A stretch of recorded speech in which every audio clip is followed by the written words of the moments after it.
Hello friends, இங்கே பாருங்கள் பெரிய நெல்லிக்காய். இந்த நெல்லிக்காய் அவ்வளவும் 20 ரூபா தான் ஃப்ரெண்ட்ஸ். எங்கள் ஊர் சந்தையில் ரொம்ப சீப்பாக தான் கிடைக்கும். இவ்வளோ நெல்லிக்காயும் 20 ரூபா தான் ஃப்ரெண்ட்ஸ். இந்த நெல்லிக்காயில் சத்தெல்லாம் அதிகமாக இருக்குது. இந்த குளிர் காலத்தில் சாப்பிட முடியாதுல்ல.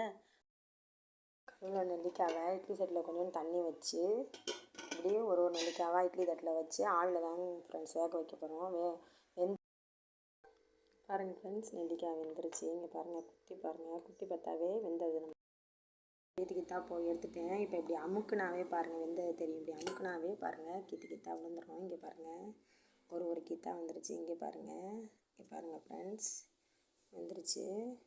விதையெல்லாம் எடுத்து தனியாக போட்டு இப்போ நம்ம உப்பு லைட்டாக, நம்மளுக்கு சும்மா லைட்டான உப்பு போட்டால் போதும். சும்மா லைட்டான உப்பு, சும்மா கொஞ்சம் லைட்டாக போட்டு ஒரு குலுக்கு.